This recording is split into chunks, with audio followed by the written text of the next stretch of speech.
सभी प्रेस और मीडिया के सम्मानित साथियों को मेरा खतीब जोहार।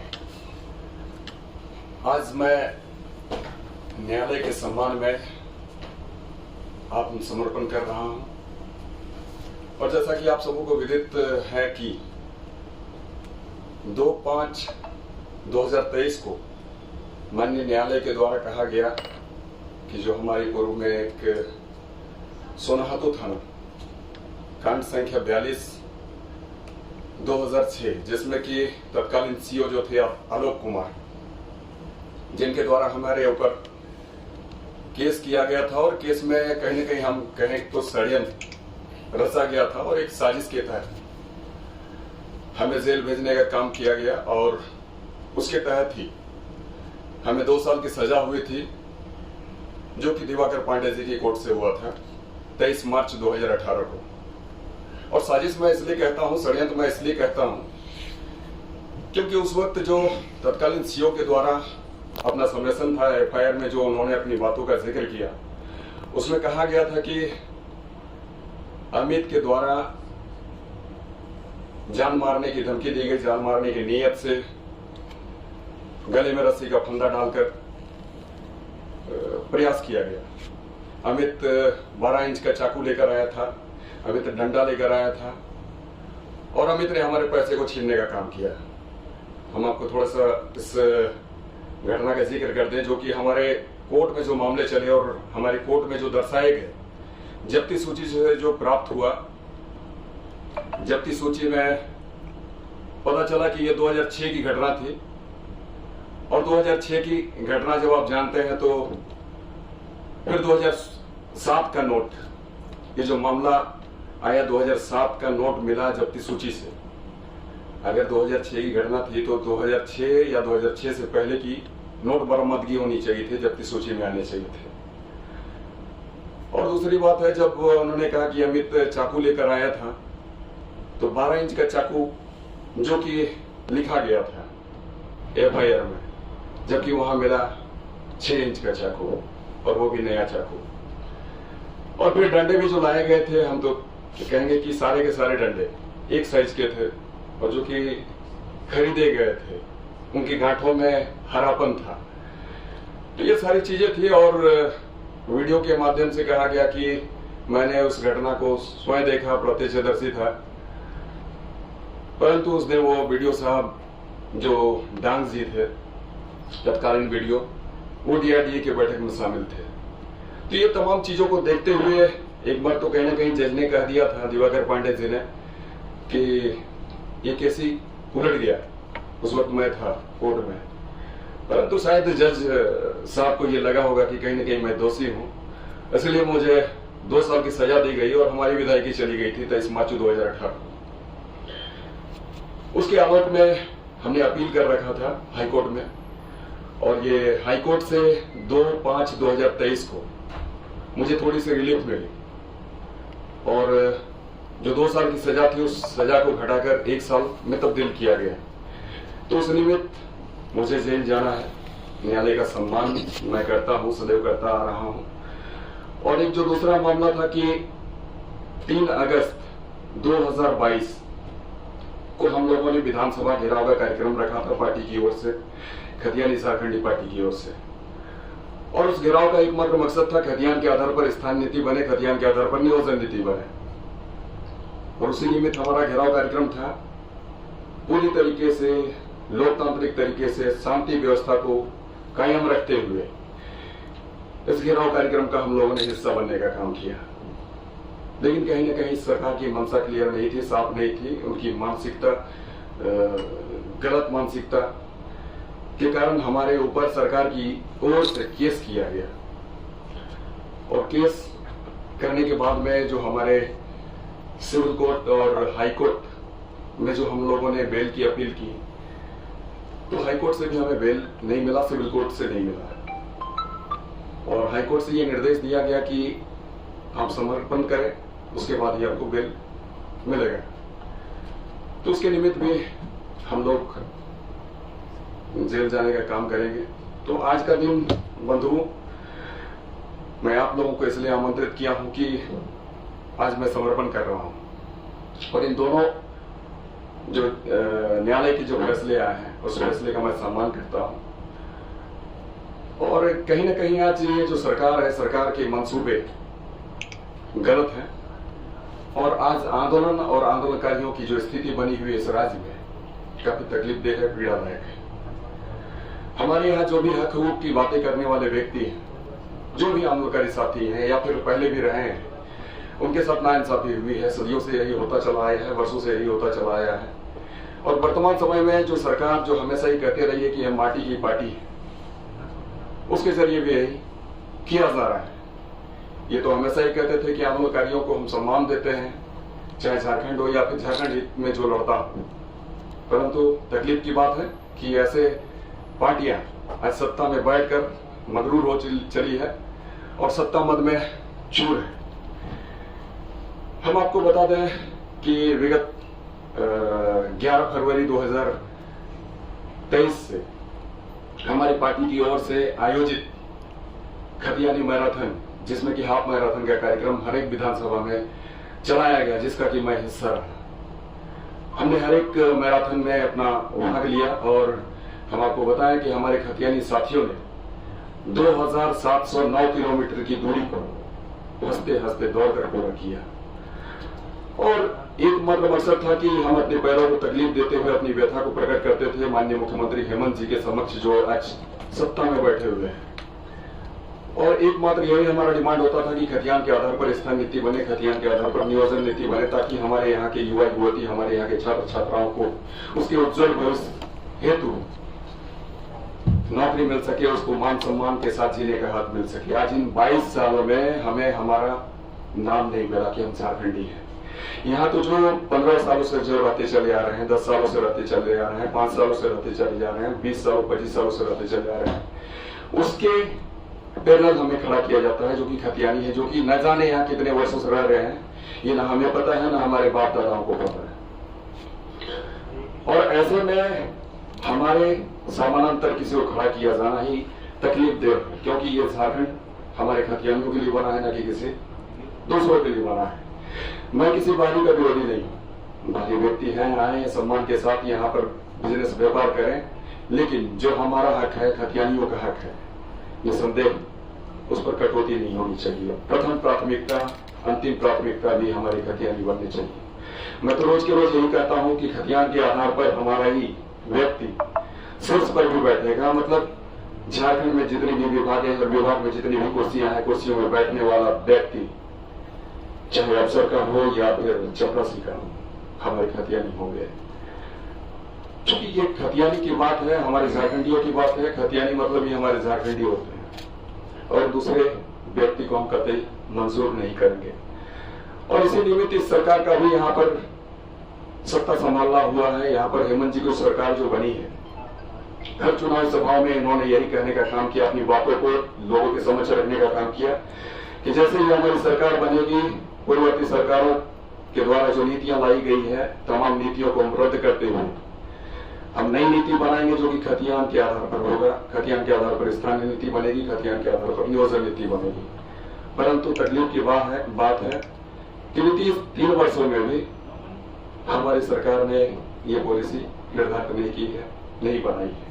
और रोजगार तो दूर की बात है। तो हमारा जो ये मैराथन था, इस मैराथन में हमने पाया, पूरे झारखंड में हमने एकमात्र जो सबसे बड़ा मुद्दा जिसे हम कहें, सबसे बड़ी जो बात कहें, वो यही है कि हमारे यहाँ बेरोजगारों की फौज खड़ी होती चली जा रही है और रोजगार आज सबसे बड़ा मुद्दा है। भुखमरी हमारे बीच कायम है, गरीबी। हम तो ये कहें कि अगर हम कह रहे हैं कि झारखंड हमारा सबसे संपन्न राज्य है और हम यहाँ के सबसे गरीब व्यक्ति हैं, पिछड़े हैं, शोषित हैं, तो इस बात में कोई गुरेज नहीं होगा। झारखंड में जो नीति हमें मिलनी चाहिए थी, नहीं मिली। और आज सरकार कहीं न कहीं अपनी ही प्राथमिकताओं में व्यस्त है। उनकी प्राथमिकता क्या है? उनकी प्राथमिकता है आवास बनाना अपने लिए, गाड़ियां, महंगी महंगी गाड़ियां खरीदना अपने लिए वैसे दलालों को जगह पर नियुक्त करना अपने फायदे के लिए, गलत ब्यूरोक्रेट को, IAS IPS को नियुक्त करना ताकि वो रोज के रोज धनुगाही कर सके और यहाँ के सत्ता संभालने वाले शीर्ष नेतागणों को उसके पॉकेट भर सके, उसके बैंक बैलेंस बढ़ा सके, उसके घरों में पैसे जमा कर सके। ये आज उनकी प्राथमिकता रह गई है, जो कि तकलीफ दे। हम आपको बताना चाहें कि आज जो ये निजी क्षेत्र हैं, हमारे यहाँ पर जितने भी निजी क्षेत्र हैं, तमाम निजी क्षेत्र आज व्यस्त हैं हमारे संसाधनों को कैसे लूटे, और वो लूटने में व्यस्त हैं। हमारे जो पदाधिकारी हैं, हमारे जो आला अधिकारी हैं, वो सिर्फ और सिर्फ कमीशन खोरी में व्यस्त हैं। हमारे जो थाना है, ब्लॉक है, अंचल है, जिला के मुख्यालय है, इस बात को आप लोग भी जानते हैं कि आज के समय में कहीं भी किसी जगह बगैर पैसे कोई काम नहीं होता है। और इन सारी चीजों पर शिकंजा कसने की सरकार आवश्यकता महसूस नहीं करती है, क्योंकि सरकार इन सारे कारनामों में लिप्त है। सरकार को सिर्फ पैसे की चिंता है। आज कहीं ना कहीं आप देख रहे हैं जिस तरीके से हमारे झारखंड बदनाम हो रहा है और हमारा झारखंडी बदनाम हो रहा है। हम तो कहेंगे ये जो प्रवर्तन निदेशालय है, ईडी, ये रोज की रोज नए नए खुलासे कर रहे हैं। आज किसी अफसर को जेल हो रहा है, कल किसी अफसर को जेल हो रहा है। पूजा सिंघल, छवि रंजन, वीरेंद्र राम जैसे लोग जा रहे हैं। जो दलाल वर्ग हैं, प्रेम प्रकाश, पंकज मिश्रा, विशाल चौधरी, ऐसे लोग रोज के रोज जेल जा रहे हैं और न जाने कितने लोग कतार में खड़े।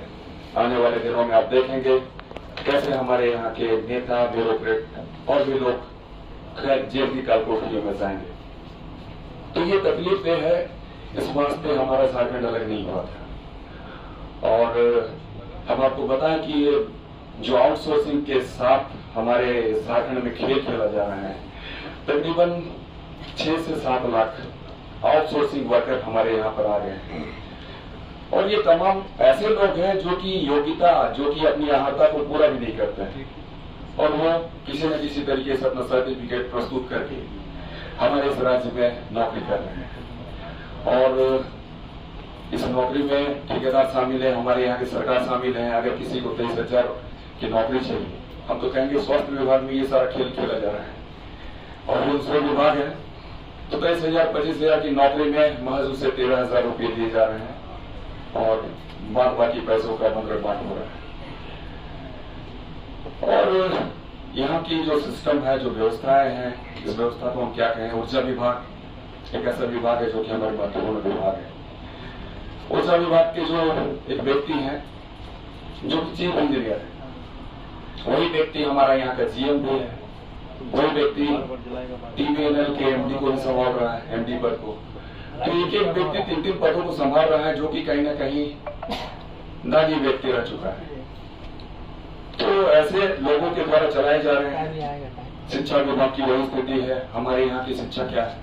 हमारे यहाँ की शिक्षा की ये स्थिति है कि भवन है पर शिक्षक नहीं है, हमारे बच्चे हैं पर शिक्षक नहीं है, और टीचर की बदौलत हमारे काम चलाए जा रहे हैं। और पानी की व्यवस्था आप समझ सकते हैं क्या स्थिति बनी हुई है हमारे इस राज्य में। पानी को लेकर हाहाकार मचा हुआ है। बिजली की दुर्दशा, जिसके कि मंत्री माननीय मुख्यमंत्री जी हैं। तो इन सारी चीजों को सरकार कभी गंभीरता से ले नहीं रही है और सरकार को कोई लेना देना नहीं है। और ये विपक्ष वाले लोग आज इसलिए शांत बैठे हैं क्योंकि उन्हें लगता है कि आज कहीं न कहीं हमारे अधूरे कार्यों को ये हेमंत जी की सरकार पूरा करने में लगी हुई है। तो ये तमाम चीजें हैं और ये तकलीफ का विषय है। आज अगर खतियान के आधार पर स्थान नीति, नियोजन नीति का निर्धारण हो जाता तो निसंदेह 8 लाख जो यहाँ पर रिक्तियां हैं, उन तमाम रिक्तियों को भर देने से 8 लाख लोगों को नियुक्ति मिल जाती, हमारे खतियानी खुशहाल हो जाते। और हम तो ये कहेंगे अगर कोई एक व्यक्ति नौकरी करता है, रोजगार से जुड़ता है, तो उसके 10 लोग जो उसके परिवार में शामिल होते हैं, वो तमाम लोग खुश होते हैं, उसका बेहतर तरीके से भरण पोषण होता है, जीवन यापन होता है, उसका लिविंग स्टैंडर्ड हाई हो जाता है। तो 80 लाख लोग हमारे खुशहाल हो जाते हैं, परंतु सरकार की मंशा नहीं है। और हम तो ये कहेंगे सरकार कहीं ना कहीं गलत नीतियां बनाने का काम कर रही है, त्रुटि छोड़ने का काम कर रही है। जब उन्हें लगा कि आज ईडी पर शिकंजा कसने का काम कर रही है, लोग आंदोलित हैं, हमारे यहाँ के बच्चे आंदोलित हैं, हर जगह खतियान खतियान खतियान की बातें हो रही है, तो इन्होंने 32 की बात की। और आप जानते हैं किस तरीके से इन्होंने त्रुटियों को छोड़ने का काम किया है। अगर कोई हमारे यहाँ का जनरल व्यक्ति, अगर उसका बच्चा कहीं कोई बाहर दूसरे प्रदेश में पढ़ता होगा तो वो यहाँ का अभ्यर्थी नहीं बन सकता है, तृतीय चतुर्थ वर्ग के एग्जाम में वो शामिल नहीं हो सकता है। और इन्होंने 32 की बात कहकर यहाँ 1908 वाले को छोड़ने का काम किया, 64 वाले को छोड़ने का काम किया। हम तो यही कहते हैं कि अगर सरकार की मंशा साफ होती तो जिस तरीके से बिहार में नीति लागू है, अंतिम सर्वे सेटलमेंट हर जिले का है, उसे ही ये यहाँ पर अपने यहाँ लागू करवा देती। किसी भी तरीके का कहीं भी कोई विरोधाभास नहीं होता और कोर्ट भी हर एक चीजों को सम्मान देती। हम तो यही कहते हैं कि पॉलिसी मेकर जो होते हैं हमारे, पॉलिसी बनाने के लिए सरकार के पास पैसे भी होते हैं, इनके पास विशेष फंड होता है। अब उस फंड का सदुपयोग करें। और जो हमारे रिटायर्ड जस्टिस हैं, चीफ जस्टिस ऑफ इंडिया, अगर उनके द्वारा कोई बेहतर प्रारूप बनाया जाता खतियान के बेस पर, खतियान के आधार पर स्थान नीति बन जाती, नियोजन नीति बन जाती, तो कोर्ट इस पर कहीं भी कभी भी हस्तक्षेप नहीं करता। साथ साथ राज्यपाल भी हिम्मत नहीं जुटा पाते। परंतु ये सरकार की मंशा स्पष्ट नहीं है और सरकार की गलत नीतियों का हम सदैव विरोध करते आए हैं। हमारे यहाँ के जो भी खतियानदारी हैं वो भी विरोध इसलिए करते हैं क्योंकि वो जानते हैं कि हमारे पूर्वज कहीं न कहीं हर एक गलत चीजों का विरोध करते चले आए हैं। चाहे वीर बिरसा की बात करें, सिद्धू कान्हूचांद भैरव नीलांबर पीताम्बर की बात करें, हम सिंह भिखारी की बात कर ले, या फिर रामदेव मुंडा की बात कर ले, निर्मल महतो जी की बात कर ले, विनोद बाबू की बात कर ले, या फिर हम शिबू सोरेन जी की बात कर ले, हमेशा ही गलत चीजों का विरोध करते हैं। इसलिए खतियानियों के खून में वो जोश है, जुनून है, जिसे कभी कोई कम नहीं कर सकता है। तो इन सारी चीजों को लेकर मैं मुखरता के साथ में हमेशा ही अपनी बातों को रखता रहा हूं, चाहे वो कोई भी ब्यूरोक्रेट हो, सरकारी अधिकारी पदाधिकारी क्यों ना हो। अगर गलत है तो गलत है, उसका विरोध मैं करूंगा। इसके लिए मुझे एक बार नहीं, दो बार नहीं, हालांकि हमारा जेल आना जाना होता रहा है। 2003 से 2004 तक गलत तरीके से जिस बच्चे को मैं बचाने को लेकर आगे बढ़ा, उसी बच्चे का मर्डर केस, सुधीर साहब जो कि रांची कॉलेज में घटना घटी थी, उसका मर्डर केस हम पर लादा गया, जो कि तकलीफ दे था। अर्जुन मुंडा जी की सरकार थी और उस वक्त हमें 1 साल जेल में रहना पड़ा था। फिर इसी तत्कालीन सीओ जो हमारे 2006 में थे, उनके द्वारा जो हम पर केस लादा गया वो 2006 की बात थी। उस वक्त मैं 2-3 महीने जेल में था। आज फिर से मैं अपनी मुखरता के कारण, गलत चीजों के विरोध के कारण आज फिर से मुझे जेल जाना पड़ रहा है। तो निसंदेह जहां जहां गलत होगा अमित खामोश नहीं बैठेगा, हम उसके विरोध में आवाज उठाएंगे। और उसके लिए हमें 1 बार नहीं, 2 बार नहीं, 4 बार नहीं, 1000 बार भी अगर जेल जानी पड़े, जेल में ही हमें समय गुजारना पड़े, तो हमें ये मंजूर है। क्योंकि ये खतियानी हित की बात है, झारखंडियों की बात है, झारखंडी की अस्तित्व अस्मिता की बात है। ये तकलीफ की बात है कि झारखंड राज्य हमारा अलग हुआ, परंतु हमने उस लड़ाई में योगदान अपनी भूमिका नहीं निभा सकी, क्योंकि उस वक्त मैं पढ़ाई कर रहा था। परंतु आज जब खतियानी की बात होती है, झारखंडी की बात होती है, तो निसंदेह मैं पीछे नहीं हटूंगा और हमेशा ही हमारे कदम आगे बढ़ेंगे, ना हम रुकेंगे ना हम झुकेंगे। और आज आप तमाम जितने भी साथी आप यहाँ मौजूद हैं प्रेस सभागार में, आप सभी सम्मानित साथियों के माध्यम से मैं इस सत्तासीन सरकार को चेतावनी देता हूं कि आप ससमय अगर खतियान के आधार पर स्थानीय नीति, नियोजन नीति का निर्धारण नहीं करेंगे तो निसंदेह आने वाले दिनों में आपका अस्तित्व खत्म हो जाएगा और ये हम नहीं सामना देखेगा। तो आज हम इसी निमित्त आप तमाम लोगों को अपनी बातों को रखने के लिए आमंत्रित किए थे और इन्हीं चंद बातों के साथ मैं अपने वक्तव्य को विराम देता हूँ। धन्यवाद।